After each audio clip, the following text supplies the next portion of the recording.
내 아들아, 나의 법을 잊어버리지 말고 내 마음으로 나의 명령을 지키라. 그리하면 그것이 내가 장수하여 많은 해를 누리게 하며 평강을 더하게 하리라. 인자와 진리가 내게서 떠나지 말게 하고 그것을 내 목에 매며 내 마음판에 새기라. 그리하면 내가 하나님과 사람 앞에서 은총과 귀중히 여김을 받으리라. 너는 마음을 다하여 여호와를 신뢰하고 내 명철을 의지하지 말라. 너는 범사의 그를 인정하라. 그리하면 내 길을 지도하시리라. 스스로 지혜롭게 여기지 말지어다. 여호와를 경외하며 악을 떠날지어다. 이것이 내 몸에 양약이 되어 내 골수를 윤택하게 하리라. 내 재물과 내 소산물의 처음 익은 열매로 여호와를 공경하라. 그리하면 내 창고가 가득히 차고 내 포도즙 틀에 새 포도즙이 넘치리라. 송구 영신 예배라고 하죠. 지난 한 해를 송별하고 보내고 새로운 한 해를 맞이하기 위한 이 송구 영신 예배 시간에 우리가 새해를 맞이할 준비를 위해서 말씀을 증거하려고 합니다. 이제 2015년이 한 시간도 남지 않았고 곧 2016년이 시작됩니다. 새해가 되면 새해 인사들을 주고받는데 가장 흔한 새해 인사가 뭐죠? 새해 복 많이 받으세요. 이렇게 인사를 합니다. 한번 옆에 분에게 인사해 보세요. 새해 복 많이 받으세요. 예, 그래요. 예, 고맙습니다. 여러분은 아마 내일부터 한 주간 동안 이런 인사를 수도 없이 주고받게 되겠죠. 그런데 과연 복을 어떻게 받습니까? 내일 새벽에 동해에 떠오르는 새해 첫 일출을 보기 위해서 동해안으로 간 사람도 많습니다. 동해 일출을 그냥 구경하러 간 건 아니랍니다. 그 태양을 보면서 복을 기원하기 위해서 갔답니다. 그런데 복이 태양에서 나옵니까? 시편 121편 말씀 보면 내가 산을 향하여 눈을 들리라. 나의 도움이 어디서 올꼬? 나의 도움이 천지를 지으신 여호와에게서로다 라고 했습니다. 이 복이 어디서 나오는지, 누가 주시고 어떤 사람에게 주시는지를 알지 못하고 동해로 나간 사람들, 허무한 일이지요. 우리는 이 신년이 시작되는 종소리와 함께 새로운 소망을 품고 기도로 시작할 겁니다. 저는 새해를 시작하는 여러분들에게 새해는 이런 복을 여러분이 받으시기를 원합니다 하면서 그 바른 소원을 갖게 하고 그 바른 소원을 이루는 비결을 하나님 말씀에서 찾아드리겠습니다. 오늘 본문이 5가지를 말씀하는데 첫째는 마음의 평안, 둘째는 존경받는 명예, 셋째는 장래가 평안한 복, 네 번째는 육신의 건강, 다섯 번째는 물질적인 풍요로움인데 이건 모두가 다 하나님만 주실 수 있는 것이고 하나님과의 바른 관계에서만 누릴 수 있다라고 말씀합니다. 우리는 사실 복을 받은 사람들이죠. 우리가 복의 근원 되신 하나님을 모시고 사는 것 자체가 복을 받은 겁니다. 시편 1편 말씀 보면 복 있는 사람은 악인의 꾀를 따르지 아니하며 죄인의 길에 서지 아니하며 오만한 자리에 앉지 아니하고 오직 여호와의 율법을 즐거워하며 그 율법을 주야로 묵상하는 자라고 했는데 여기서 말하는 복이란 그 말 자체가 하나님을 가리키는 말입니다. 하나님이 복이시기 때문에 그 하나님 모시는 사람은 악인의 꾀를 따라갈 리가 없습니다. 그 사람은 하나님의 말씀을 존중하고 그 말씀을 지킵니다. 그 사람은 시냇가에 심은 나무처럼 때를 따라 잎사귀도 피어나고 또 꽃도 피고 열매가 맺는 겁니다. 하나님이 복이시고 하나님을 모시고 사는 삶이 복이고 그 하나님 말씀에 순종할 때 복을 누린다는 겁니다. 이 세상 만물은 하나님께서 당신의 형상인 우리 사람들이 누리라고 만드신 겁니다. 생육하고 번성하라, 하늘과 땅과 만물을 다스리라 하신 말씀은 대단한 축복입니다. 만약 하나님이 그런 복을 우리에게 주신 것이 아니라면 사람에게 냄새 맡는 코나 음식을 먹는 입이나 아름다운 것을 감상할 수 있는 눈도 주실 리가 없을 겁니다. 사람이 물과 공기를 마시고 음식을 먹고 새소리를 듣고 꽃향기를 맡으면서 행복해하는 것은 하나님께서 그것을 우리에게 복으로 주셨다는 증거들입니다. 하나님은 모든 복의 근원이시고 인간은 그 복을 누리도록 지음을 받은 존재입니다. 그런데 복을 누려야 되는 인생이 지금 사실은 복을 누리지 못하고 있습니다. 복되게 지은 인생이 복을 누리지 못하고 고생 속에 파묻혀 삽니다. 하나님이 그렇게 원하시기 때문이 아닙니다. 우리가 저지른 죄악 때문입니다. 하나님의 뜻과는 반대로 가기 때문입니다. 하나님은 이 모습을 매우 마음 아파하십니다. 그러기에 우리가 하나님 앞에서 말씀에 순종해서 복을 누리는 것은 우리에게도 복이지만 하나님에게도 기쁨입니다. 그러니까 새해 우리가 복을 받아 누리면 그것 자체가 하나님 앞에 영광을 돌리는 것을 아시기를 바랍니다. 그럼 새해 어떻게 우리가 하나님께 복을 누리며 살아서 나 자신도 복되고 우리 이웃도 복이 되게 하고 하나님을 기쁘시게 할 수 있을까? 오늘 본문이 10절로 되어 있습니다. 10절 읽었습니다. 그런데 각기 2절씩 한 쌍이 되어 있습니다. 우리가 누려야 하는 5가지 복을 2절씩 해서 10절에 분명하게 말씀해 주고 있습니다. 그것을 오늘 이 시간 먼저 배워서 오늘 새해 첫 시간, 이제 조금 뒤에 첫 시간이 되면 그 제목으로 기도하시고 새해는 그렇게 복을 누리며 사시기를 주님의 이름으로 축원합니다. 첫째 복입니다. 장수를 누리는 평안의 복입니다. 사람이 단명한 것이 복일 수가 없습니다. 30살에 죽은 사람을 복 있다 그렇게 말하기는 어렵습니다. 성경은 말씀하기를 새 하늘과 새 땅에서는 사람의 수한이 나무의 수한과 같다라고 말씀함으로써 우리 인간의 수한이 본래 이렇게 짧지 않았다고 말씀합니다. 성경 말씀 보면 아담, 에녹, 무드셀라 이런 이 옛날 사람들은 600세 이상 900세를 살았습니다. 죄가 관영해지면서 인간의 수명이 점점 짧아졌고 노아 시대에 왔을 때 하나님은 너희들의 수명은 120년 되리라 라고 한정하심으로써 현대과학이 인간의 수명은 120년이 한계다라고 지금 밝힌 바 있습니다. 그런데 그 120년마저도 우리가 거의 누리지 못합니다. 왜냐? 질병, 스트레스 때문에 사람의 수명이 점점 짧아졌기 때문입니다. 아무리 궁궐에서 최고급 음식을 먹고 누린다고 할지라도 마음이 괴로우면 장수할 수가 없고 혹 오래 산다 해도 살만 나지 않는 겁니다. 따라서 새해는 여러분 마음이 평안하시기를 바랍니다. 그래서 하나님이 부여하신 수명만큼 건강하게 누리시기를 바랍니다.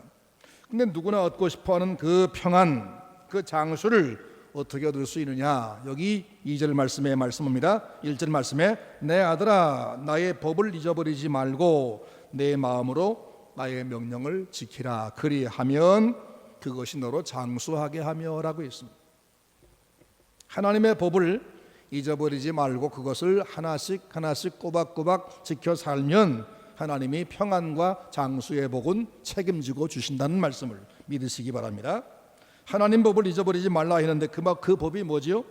요한일서 3장 23절 말씀 보니까 그의 계명은 하나님의 법은 이것이니 곧 그 아들 예수 그리스도를 믿고 또한 우리에게 주신 계명대로 서로 사랑할 것이니라. 하나님의 법은 단순하다는 겁니다. 하나는 예수를 믿는 것, 두 번째는 서로 사랑하는 것, 이겁니다.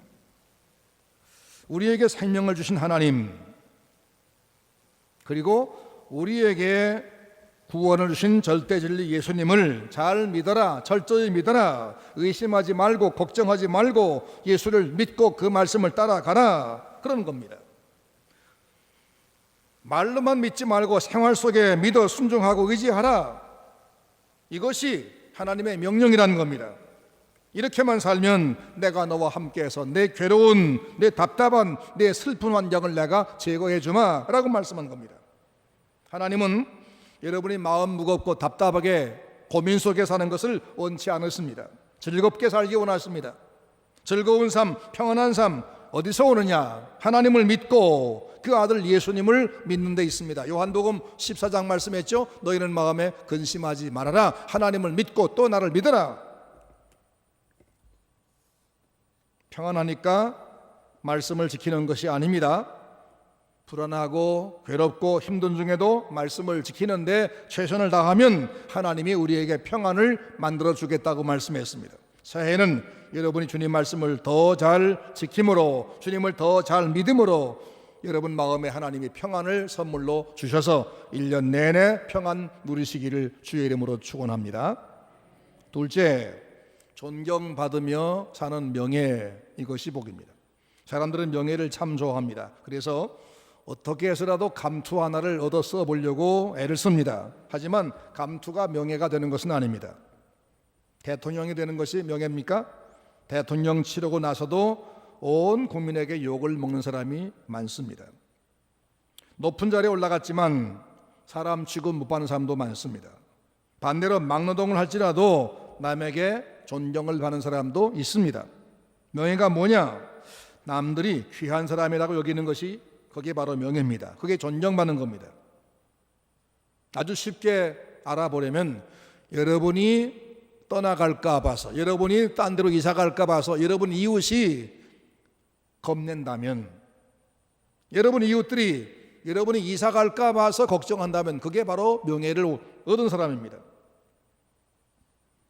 여러분은 새해를 사는 동안에 많은 이웃들에게 저분은 참 귀한 분이다, 저분이 이사 가면 안 되는데 저분과 내가 어떻게 하면 좀 더 가까워질까, 이런 그런 명예를 얻는 복이 여러분에게 있길 바랍니다. 그리고 여러분을 가까이 하고 싶어서 우리 교회로 몰려 나오는 이런 열매가 한 해 동안 계속 이루어지기를 주의 이름으로 축원합니다.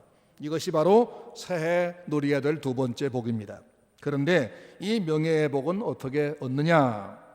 하나님이 누구한테 이 명예를 주시느냐? 3절 말씀 보니까 인자와 진리가 내게서 떠나지 않게 하라, 그렇게 말씀했습니다. 그것을 내 목에 매며 내 마음판에 새기라, 그리하면 명예를 주겠다 말씀입니다. 인자란 너그러움, 부드러움, 따스한 인격, 이걸 말합니다.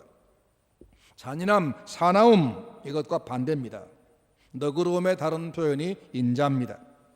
교활하고 약삭 빠르게 자기 이름을 위해서 수고한 사람에게 명예가 주어지는 것이 아니라 따스하고 너그러운 마음으로 이웃을 위해서 손해도 볼 수 있는 이런 사람이 사실은 명예를 얻는 것이고, 하나님은 그를 귀히 여기시는 겁니다.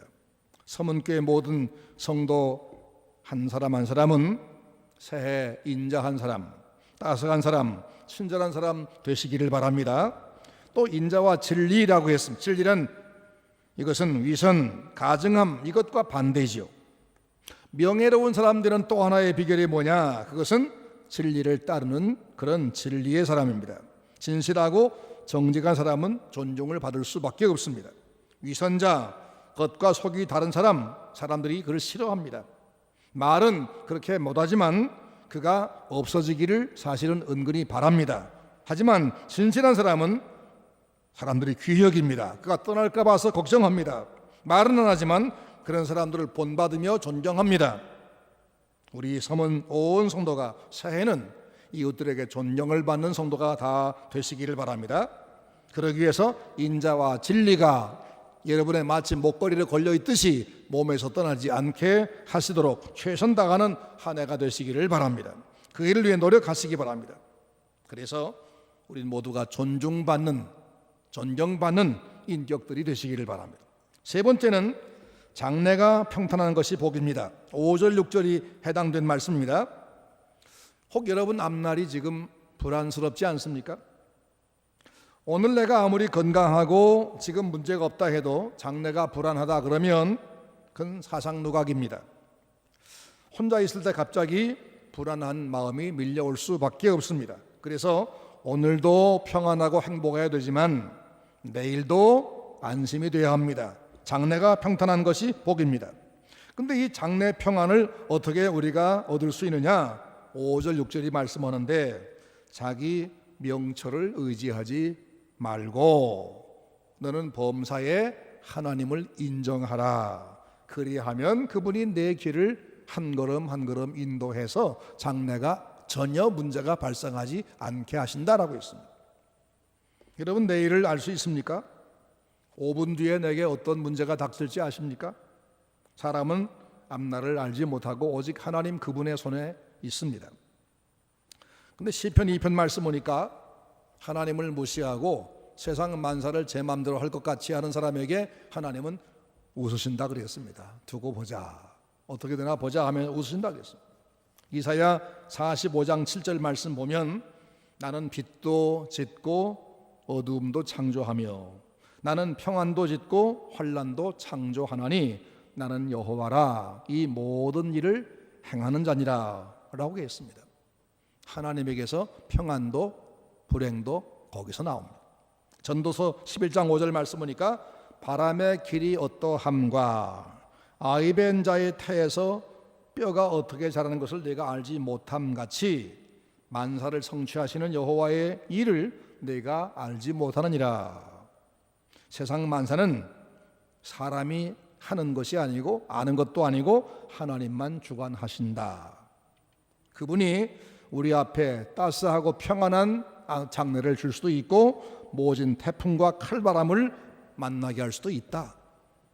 그러면 하나님은 누구의 앞날에 평강을 주시느냐? 너는 범사에 그를 인정하라는 말씀. 하나님을 범사에 인정하고 사는 사람. 무슨 말씀이죠? 조금 잘 돼 갈 때도 교만하지 않고 이건 다 하나님 주신 거야 하고 하나님 인정하라 그 말입니다. 이게 다 하나님이 주신 은혜야. 내가 한 것은 아무것도 없었어. 우리 아들이 공부를 잘해서 수석을 한 것도 하나님이 그 아이에게 좋은 머리를 주셨기 때문이야. 내가 장사를 많이 해서 돈을 번 것도 하나님이 건강한 몸을 주시고 제때 내가 판단 바르게 나를 도왔기 때문이야. 남들이 내 외모가 잘났다고 하는데 그것도 하나님 주신 선물이니 너무나 감사해. 우리 아이들 착하다고 다 칭찬하는데 그거 다 감사해. 어떤 집 아이는 장애가 있어가지고 일평생 웃음 지을 일이 별로 없는데 우리 집 아이는 건강하고 착한 애 주신 것이 얼마나 감사한지 몰라. 이 전부 하나님 은혜야. 이렇게 무엇든지 하나님을 인정하라. 모든 것이 다 하나님이 하셨다고 고백하며 감사하라 그 말입니다.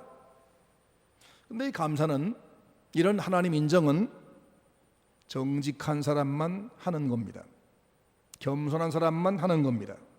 믿음이 있다고 떠들어도 정직하지 않고 겸손하지 않으면 자기 잘난 줄 알고 뻑입니다. 감사하지 않습니다. 범사에 하나님 인정하지 않고 항상 자기를 인정합니다. 하나님은 그를 평안을 주실 리가 없습니다. 따라서 이 정직하지 않고 교만한 사람은 결국 패망의 선봉에 설 뿐입니다. 범사에 하나님 인정하십시다. 하나님만 나의 힘이요 내 구원이요 내 기쁨이요 내 자랑이며 하나님이 오늘까지 내 걸음을 인도해 오셨다고 날마다 그렇게 인정합시다. 그러면 하나님께서 여러분의 장래를 평안하게 인도하실 것임 틀림없습니다. 그렇게 약속했지 않습니까? 하나님 앞에 엎드려 날마다 감사하고 날마다 간구합시다.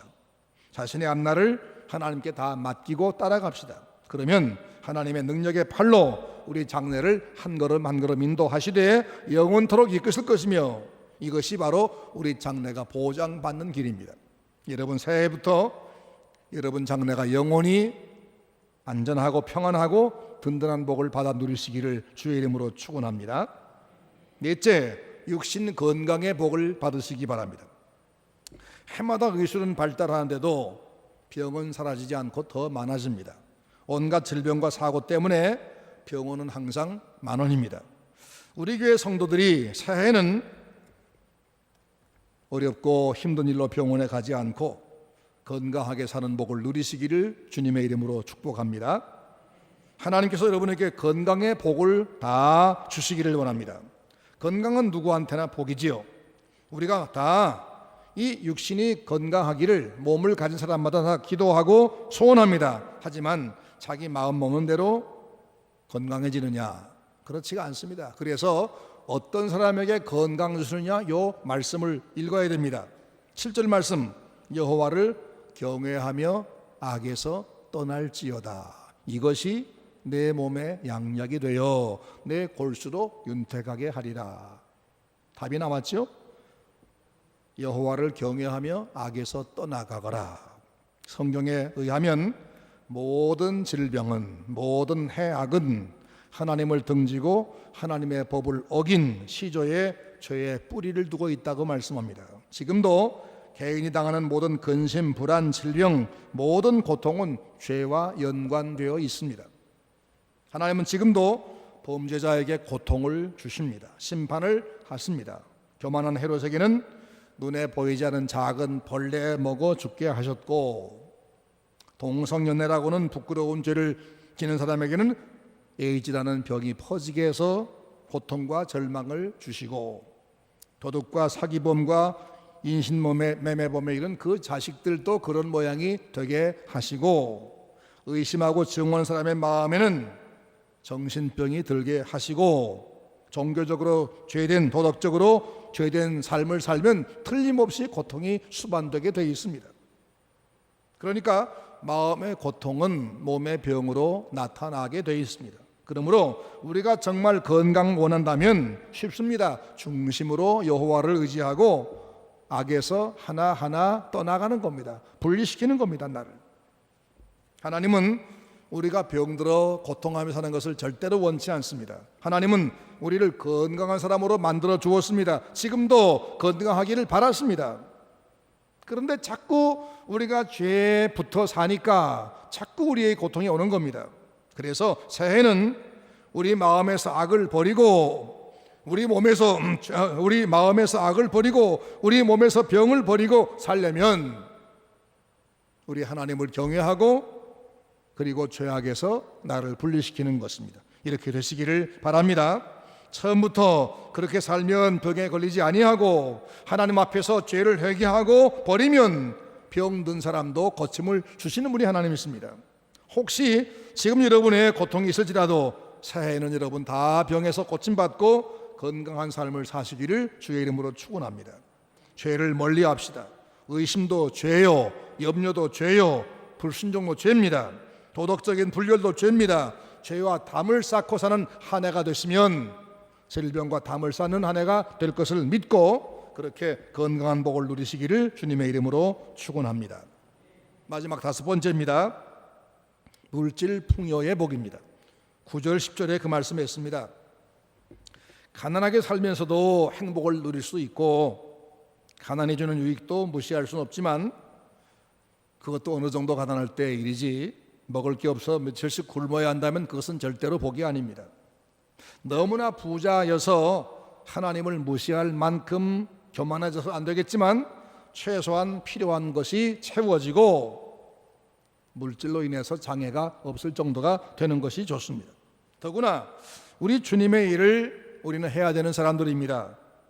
우리는 우리의 몸과 우리의 마음으로 주의를 하지만 물질로 주의를 해야 되는데 생활비가 부족해 가지고야 어떻게 주의를 하겠습니까? 그러니까 물질 풍요가 사실은 복이 됩니다. 새해에는 여러분 가정에 하나님의 물질을 많이 허락해 주시기를 축원합니다.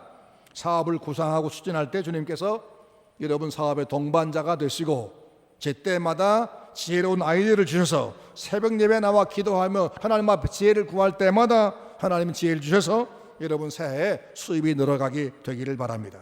땀 흘리고 수고한 모든 일터에서 수고한 만큼의 소득을 누리시기를 바랍니다. 일은 게을리해도 기도만 많이 하면 하나님은 돈 주시느냐? 성경에는 그런 원리는 없습니다.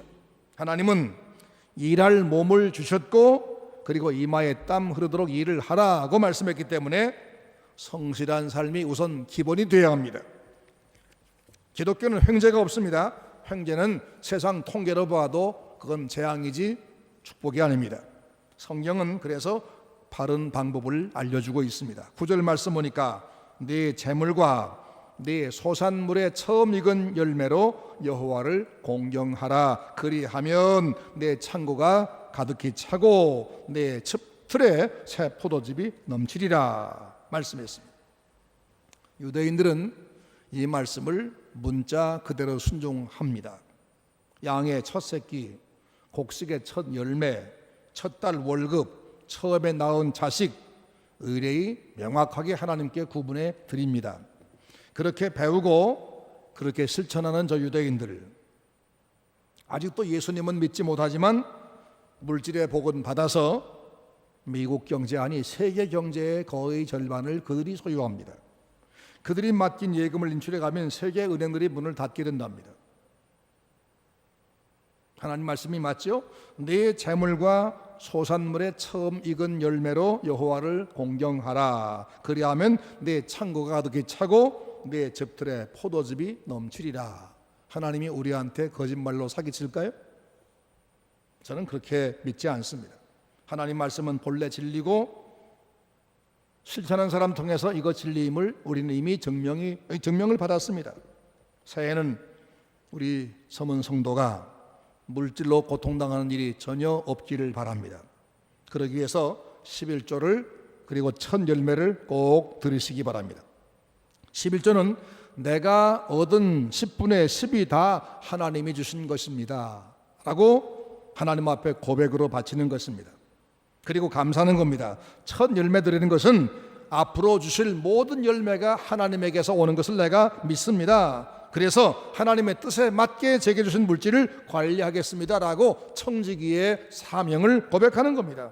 그렇게만 살면 하나님이 물질은 더 맡겨서 금도 내 것이요 은도 내 것이라 한 그분께서 물질 관리에 인정을 받은 사람에게 맡겨서 그 물질 가지고 남들을 도와주고 관리하게 하신다는 겁니다.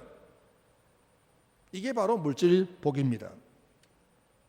새해는 우리 모든 성도 가정에서 물질의 고통에서 벗어나는 그런 놀라운 역사가 있기를 바랍니다. 오랫동안 돈 때문에 고생한 분은 새해는 물질에서 이제 물질 고통에서 벗어나는 그런 원년이 되시기를 주의 이름으로 축원합니다. 오늘 5가지 복을 성경이 가르쳐주고 있습니다. 새해 우리가 이 5가지를 다 받아 누리게 되시기를 바랍니다. 하나님은 당신께서 복되게 지으신 피조물인 우리 인생들이 복은 누리지 못하고 고생만 죽게 하는 것이 안타까워서 이렇게 복받는 비결을 하나하나 말씀해 주셨습니다. 오늘 우리가 이 비결을 배운 것 자체를 감사하시기 바랍니다. 그리고 새해는 하나님께서 제시해 주신 이 바른 삶을 살아서 바른 신앙으로 살아서 마음이 평안하고 명예스럽고 미래까지 평안하고 육신도 건강하고 물질도 부유해서 선한 일을 바르게 많이 하는 그리고 하나님께서 기뻐하는 삶을 살아서 영광을 돌리는 우리 서문 성도가 다 되기를 주의 이름으로 축원합니다.